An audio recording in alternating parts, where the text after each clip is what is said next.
महादेव नमः। गणाधिपतये नमः। ओम लक्ष्मीनारायणाभ्यां नमः। उमामहेश्वराभ्यां नमः। बाणीटनगर्भाभ्यां नमः। ओम शचीपुरन्तराभ्यां नमः। माता पिता चरण कमलेभ्यो नमः। ओम इष्टदेवताभ्यो नमः। ओम कुलदेवताभ्यो नमः। ओम ग्राम देवताभ्यो नमः। ओम स्थान देवताभ्यो नमः। ओम वास्तु देवताभ्यो नमः। सिद्धि बुद्धि सहिता श्रीमन् महामंगलगणाधिपतये नमः। ओम श्रीमन्नारायणे नारायणे नारायण भजमन नारायणे नारायणे नारायण विष्णु नारायणे नारायणे नारायणे गोविंद नारायणे नारायणे नारायण वज्री नारायणे नारायणे नारायणे द्वारिका नारायणे नारायणे नारायणे जगन्नाथ नारायणे नारायणे नारायण सत्य नारायणे नारायणे नारायण। अथ प्रथमोऽध्यायः। एक समय की बात है, नैमिषारण्य तीर्थ स्थान पर सौनक आदि ऋषियों ने 88,000 ऋषियों ने श्री सूर्य भगवान से पूछा कि हे प्रभु, इस कलयुग में वेद विद्या से रहित मनुष्यों को भगवान की भक्ति किस प्रकार से प्राप्त होगी और मनुष्यों का उद्धार कैसे होगा। हे श्रेष्ठ मुनि, कोई ऐसा तप बतलाइए जिससे थोड़े ही समय में पुण्य करने से मनवांछित फल की प्राप्ति हो जाए। और वह कथा सुनने की हमारी बड़ी प्रबल इच्छा हो रही है। तब सर्वसात ज्ञाता श्री सूर्य ने कहा कि हे वैष्णव में पूज्य, आप सब लोगों ने प्राणियों के हित के लिए आज बहुत अच्छी बात पूछी है। अब मैं उस श्रेष्ठ व्रत को आप लोगों से कहता हूँ जिस व्रत को नारद जी ने भगवान श्री हरि नारायण से पूछा है और लक्ष्मीपति ने मुनि श्रेष्ठ नारद जी से कहा है। सो ध्यान से सुने। एक समय योगी राज नारद जी दूसरों के हित से इच्छा से अनेक लोकों में घूमते हुए प्रायः मृत्यु लोक में आए और यहाँ करके देखा अनेक योनियों में जन्मे हुए प्रायः सभी मनुष्य अपने अपने कर्मों से दुखी हो रहे हैं। तब सोचा कि किस यत्न के करने से निश्चय ही दुखों का नाश हो सकेगा। ऐसा मन में सोच करके वैकुंठ लोक को भगवान के धाम चले जाते हैं। वहां जाकर के देखा श्वेत वर्ण तथा चार भुजाओं वाले देवों के श्री नारायण हैं, जिनके हाथ में शंख चक्र गदा और पद्म है और वरमाला पहने हुए भगवान विराजमान हैं। ऐसे भगवान को देख करके नारद जी ने दोनों हाथ जोड़ करके भगवान श्री हरि की स्तुति करने लगे और कहा कि हे भगवान, आप अत्यंत शक्ति से संपन्न हैं। मन तथा वाणी में आपको कोई नहीं पा सकता। हे भगवान, ना आपका आदि है ना अंत है, जिसके कारण सभी भक्तों के दुखों को दूर करने वाले हो, ऐसे भगवान को हमारा नमस्कार हो। नारद जी से इस प्रकार की स्तुति सुनकर के भगवान विष्णु ने कहा कि हे मुनि श्रेष्ठ, आपके मन में क्या है और आपका किस उद्देश्य से हमारे पास आगमन हुआ है, आप निसंकोच कहिए। तब नारद जी ने कहा कि हे प्रभु, आज मैं समस्त लोकों में भ्रमण करते करते धरती पर गया। वहां जाकर के देखा है जितने भी मनुष्य अनेक योनियों में जन्म लिए हुए हैं, सभी अपने अपने कर्मों से दुखी हो रहे हैं। हे नाथ, हे नारायण, यदि आप हमारे ऊपर थोड़ी भी कृपा रखते हैं तो बतलाइए उन मनुष्यों के दुखों को कैसे दूर किया जा सकता है। तब श्री भगवान के वचन सुनकर के नारद मुनि ने कहा कि हे प्रभु, आप आज बहुत ही अच्छी बात, भगवान ने कहा कि आज आपने हमसे बहुत अच्छी बात पूछी है नारद जी। जिस काम के करने से मनुष्य मोह माया से छूट जाता है और सभी पापों से मुक्त हो जाता है और उनको स्वर्ग की, हमारे धाम की प्राप्ति हो जाती है, आज मैं आपको ऐसे व्रत के विषय में बतलाने जा रहा हूँ। भगवान ने प्रेम वश होकर के सत्यनारायण भगवान की इस व्रत को अच्छी तरह कहा कि विधि पूर्वक पूजन करने से, व्रत रखने से मनुष्य तुरंत ही धरती पर इस प्रकार का सुख भोग करके हमारे धाम मोक्ष को प्राप्त होते हैं। श्री भगवान के वचन सुनकर के नारद मुनि ने कहा कि हे प्रभु, उस व्रत का क्या फल है, क्या विधान है और ये व्रत किस दिन करना चाहिए, सब विस्तार से बताइए। भगवान ने कहा कि दुख सुख आज को दूर करा देने वाला, धन धान को बढ़ाने वाला, सौभाग्य तथा संतान को प्राप्त करा देने वाला, सभी स्थानों पर यह विजय प्राप्त कराने वाला है। भक्ति और श्रद्धा के साथ किसी भी दिन भगवान श्री सत्यनारायण की पूजा शाम के समय ब्राह्मणों और बंधुओं के साथ धर्म परायण होकर के पूजन करें। भक्ति भाव सहित नैवेद्य केले का फल, घी, दूध, दही, गेहूं का चूर्ण लेवें और गेहूं के भाव में साठी का चूर्ण लेवें और भक्षण और पदार्थ जमा करके भगवान के सामने अर्पण करें।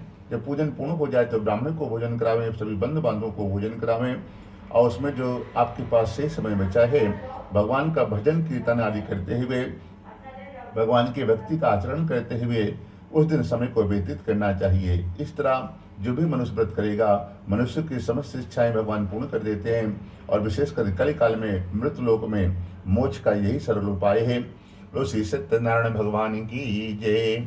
ओम श्रीमन्नारायणे नारायणे नारायण भजमनि नारायणे नारायणे नारायण विष्णु नारायणे नारायणे नारायण गोविंद नारायणे नारायणे नारायण हरि नारायणे नारायणे नारायण सत्यनारायण भगवान की जय। अथ द्वितीय अध्याय। तब से सूर्य जी ने कहा कि ऋषियों, जिसने पहले समय में इस व्रत को किया हो, मैं उनका इतिहास कहता हूँ, सो ध्यान से सुंदर से सुने। काशीपुरी नगरी में एक अत्यंत निर्धन ब्राह्मण रहता है और भूख और प्यास से बेचैन होकर के धरती पर घूमता रहता था। और फिर एक दिन भगवान ने ब्राह्मण को दुखी देख करके बूढ़े ब्राह्मण का रूप धारण करके उसके पास जाकर के आदर के साथ पूछा कि हे विप्रदेवता, आप नित्य दुखी होकर के धरती पर क्यों घूमते रहते हो? हे श्रेष्ठ ब्राह्मण, ये सब मुझसे कहो, मैं सब सुनना चाहता हूँ। ब्राह्मण बोला, मैं बहुत ही निर्धन आदमी हूँ, भिक्षा के लिए घूमता रहता हूँ। हे भगवान, यदि आपको इसका उपाय जानते हो तो आप हमको बतलाइए। भगवान ने कहा कि सत्यनारायण भगवान मनवांछित फल देने वाले हैं, इसलिए तो हे ब्राह्मण उनका पूजन कर, जिसके करने से तुम्हारे सभी प्रकार के दुखों से मुक्त हो जाओगे, सभी पापों से मुक्त हो जाओगे। ब्राह्मण को व्रत का सारा विधान बतला करके भगवान वहां से अंतर्ध्यान हो गए और जिस व्रत को वृद्ध ब्राह्मण ने बतलाया मैं उसको अवश्य करूंगा, ये निश्चय करने पर उसे रात भर नींद नहीं आई और सवेरे उठ करके श्री सत्यनारायण भगवान के व्रत का निश्चय किया और भिक्षा के लिए चल पड़ा है। और उन दिनों उनको भिक्षा में भगवान की कृपा से बहुत सा धन मिल गया, जिससे उसने अपने बंधु बांधवों को बुला करके श्री सत्यनारायण भगवान जी का घर पर पूजन का आयोजन किया, जिसके करने से वह भी सब प्रकार के दुखों से छूट करके अनेक प्रकार के संपत्तियों से युक्त हो गया। उस समय से वह हर महीने श्री सत्यनारायण भगवान का व्रत अपने घर पर करने लगता है और जो भी मनुष्य इस व्रत को करेगा सभी पापों से छूट जाएगा। और फिर इसी तरह नारद जी से नारायण का कहा हुआ व्रत मैंने आपसे कहा है। और कहते हैं कि हे विप्रो, और मैं क्या कहूँ? तो कहते हैं ऋषियों ने कहा कि हे मुनीश्वर, इस संसार में इसे विप्र से सुनने के बाद और किसने इस व्रत को किया है उस मैं सुनना चाहता हूँ, और इसके लिए हमारे मन में बहुत ही श्रद्धा उत्पन्न हो रही है। तब श्री सूत जी ने कहा कि हे मुनियों, जिसने इस व्रत को किया है वो मैं कहता हूँ, सो ध्यान से सुने। एक ब्राह्मण अपने धन और अवसर के अनुसार बंधु बांधवों के साथ व्रत करने को तैयार हुआ। उसी समय एक लकड़ी बेचने वाला बूढ़ा आदमी आया और बाहर लकड़ियों को रख करके विप्र के मकान में चला गया। भूख और प्यास से लकड़हारा उनको व्रत करते हुए देख करके विनय के साथ पूछने लगा कि हे राजन, आप ये क्या कर रहे हैं और उसके करने से क्या फल मिलता है, कृपया करके आप हमको बतलाइए। तब ब्राह्मण ने कहा लकड़हारा जब ब्राह्मण से प्रश्न किया तब ब्राह्मण ने कहा कि ये सब प्रकार की मनोकामनाओं को पूरा करा देने वाला श्री सत्यनारायण भगवान का व्रत है। इनकी ही कृपा से हमारे यहाँ धन धान आदि की वृद्धि हुई है। विप्र से इस प्रकार व्रत के बारे में जानकर के लकड़हारा बड़ा प्रसन्न होता है और भगवान के चरणामृत को प्रसाद को खाने के बाद अपने घर गया। लकड़हारे ने अपने मन में इस प्रकार का संकल्प लिया कि ग्राम में आज लकड़ी बेचने से हमको भी जो भी धन प्राप्त होता है हम भी अपने घर पर भगवान का पूजन करेंगे। और फिर विचार करके बूढ़ा लकड़हारा लकड़ियां अपने सिर पर रख करके जिस नगर में धनवान लोग रहते हैं ऐसे सुंदर नगर को जाता है। और उस रोज उन लकड़ियों का दाम पहले से 4 गुना ज्यादा मिल गया। तब तो बूढ़ा लकड़हारा दाम लेकर के अति प्रसन्न होकर के पके केले के फल, शक्कर, घी, दूध, दही, गेहूं का चूर्ण इत्यादि समस्त पूजन सामग्री को एकत्रित किया और सुबह से शाम तक व्रत रखा। शाम के समय अपने भाई बंधुओं को बुला करके भगवान श्री हरिनारायण का व्रत रखा, पूजन किया। उस व्रत के प्रभाव से बूढ़ा लकड़हारा धन पुत्रता से युक्त हो गया। संसार में सब प्रकार का सुख भोग करके अंत में वो भी परम धाम को जाता है। बोलो श्री सत्यनारायण भगवान की जय। ओम श्रीमन्नारायणे नारायणे नारायण भजमनि नारायणे नारायणे नारायण विष्णु नारायणे नारायणे नारायण गोविंद नारायणे नारायणे नारायण भक्ति नारायणे नारायणे नारायण मुक्ति नारायणे नारायणे नारायण सत्य नारायणे नारायणे नारायण सत्यनारायण भगवान की जय। आज से तृतीय अध्याय। तब से सूर्य ने कहा कि हे श्रेष्ठ मुनियों, मैं और भी आगे की कथा कहता हूँ, सो ध्यान से सुने। पहले समय में एक उल्काखू नाम का बुद्धिमान राजा था। वह सत्य वक्ता और जितेंद्रिय है, प्रतिदिन देवस्थानों पर जाता है, गरीबों को धन दे करके उनके दुखों को दूर करता है। उसकी पत्नी भी कमल के समान मुख वाली सती और साध्वी है। एक समय भद्रशिला नदी के तट पर जाकर के उन दोनों ने श्री सत्यनारायण भगवान का व्रत किया। पूजन कर रहे थे उसी समय एक वहाँ पर साधु नामक वैश्य आ गया। उसके पास व्यापार के लिए बहुत सा धन था और नाव को किनारे ठहरा करके राजा के पास आ गया। राजा को व्रत करते हुए देख करके विनय के साथ पूछने लगा कि हे राजन, आप भक्ति चित्त भाव से क्या कर रहे हैं? मेरी सुनने की इच्छा है, सो आप हमें भी बतलाएं। तब राजा ने कहा कि हे साधु, अपने बंधु बांधवों के साथ पुत्र की प्राप्ति की कामना से यहाँ पर एक महान सत्यवान श्री सत्यनारायण भगवान का व्रत व पूजन किया जा रहा है। राजा से वचन सुनकर के साधु आदर के साथ बोला, कहा कि हे राजन, मुझको भी इसका संविधान कहिए, मैं भी आपके कथनानुसार इस व्रत को करूंगा, क्योंकि मेरे पास भी कोई संतान नहीं है और इससे निश्चय ही हो जाएगी। राजा से संविधान सुनकर के व्यापार से निवृत्त होकर के आनंद के साथ घर गया और साधु ने अपनी स्त्री को संतान देने वाले इस व्रत के समाचार को सुनाया और कहा, जब भी हमारे यहाँ संतान होगी तो हम भी श्री सत्यनारायण भगवान का पूजन अपने घर पर अवश्य करेंगे। और एक दिन उनकी स्त्री पति के साथ आनंदित होकर के सांसारिक धर्म से प्रवृत्त होकर के श्री सत्यनारायण भगवान की कृपा से गर्भवती हो गई तथा 10वें महीने में उनको एक सुंदर कन्या का जन्म हुआ और दिनों दिन इस तरह बढ़ने लगी जैसे शुक्ल पक्ष का चंद्रमा बढ़ता है। तब कन्या का नाम कलावती रखा गया। तब लीलावती ने एक दिन फिर अपने पति से मीठे शब्दों में कहा कि हे पतिदेव, आपने जो भगवान के पूजन का संकल्प लिया था वो आप व्रत कर लीजिए। तब साधु बोला कि हे प्रिय, इसके विवाह पर कर लूंगा। इस प्रकार अपनी पत्नी को आश्वासन देकर के नगर में चला गया और कलावती प्रतिज्ञा में वृद्धावस्था को प्राप्त हो रही है। साधु ने जब नगर में सखियों के साथ एक दिन अपने बेटी को खेलते हुए देखा तो विचार किया कि अब बड़ी हो रही है, इसका विवाह करना चाहिए।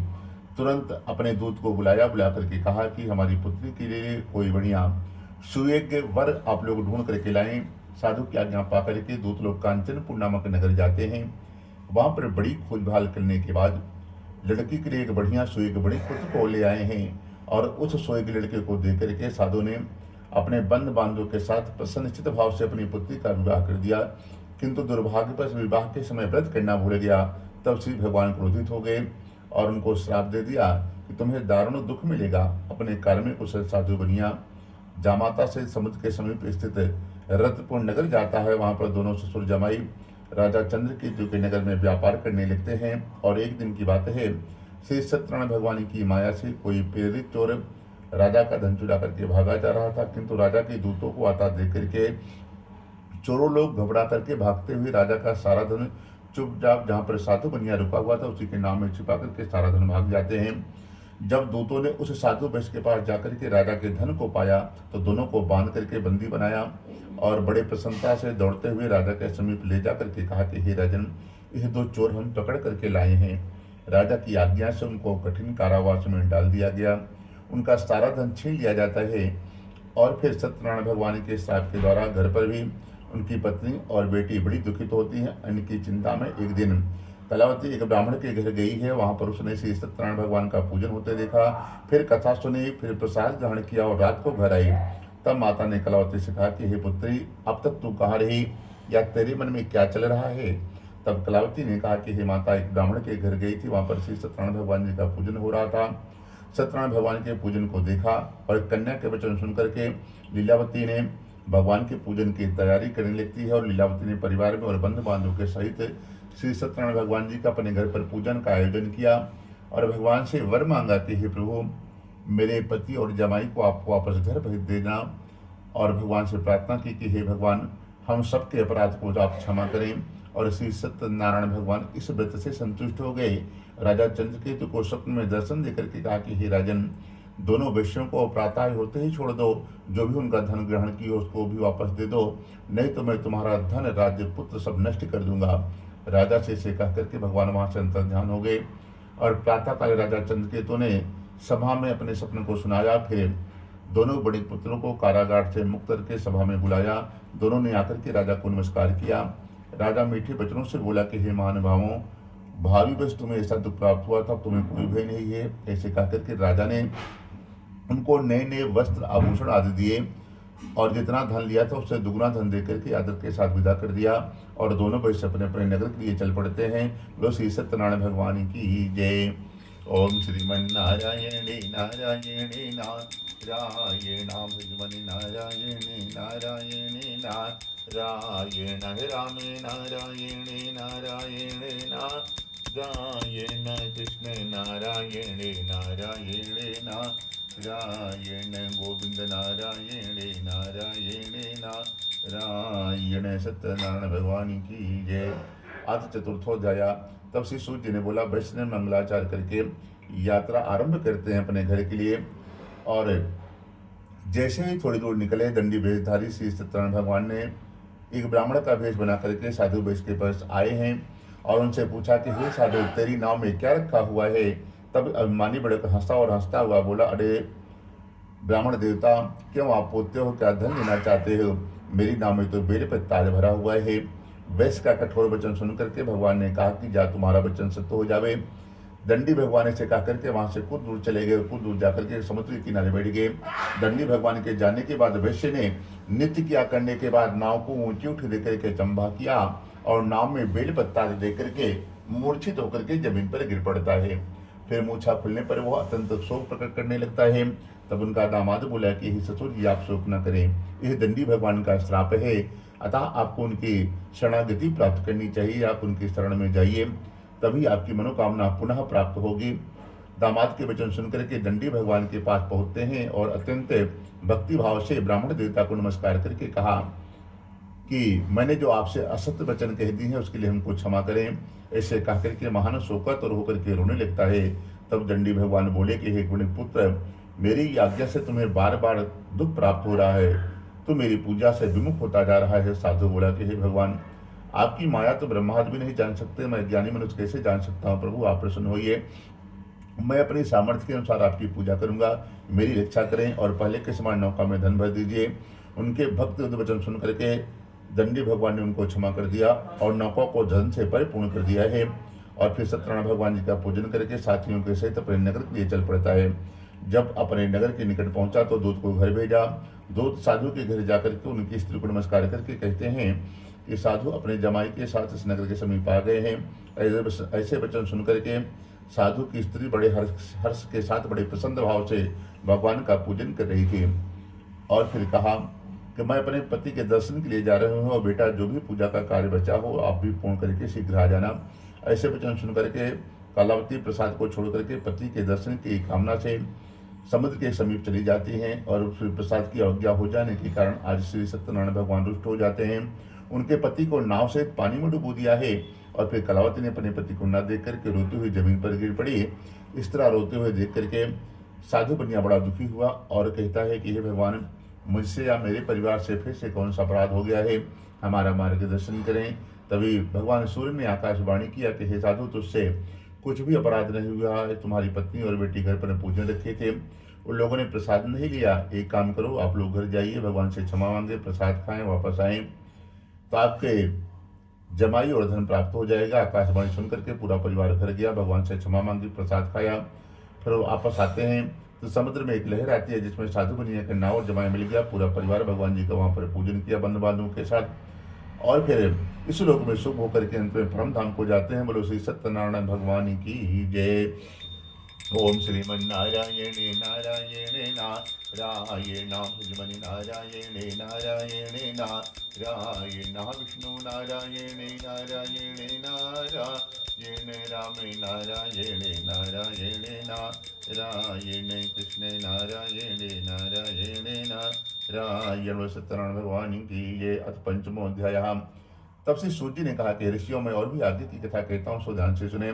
प्रजा पालन में लीन एक तुंगध्वज नाम का बुद्धिमान राजा था।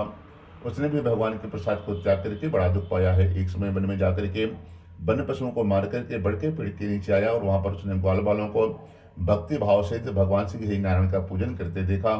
राजा देख कर क्या अभिमान वश वहां पर नहीं गया, न ही भगवान को नमस्कार किया। जब ग्वालों ने भगवान का प्रसाद उसके सामने रखा तो प्रसाद को त्याग करके अपने नगर के लिए चला जाता है।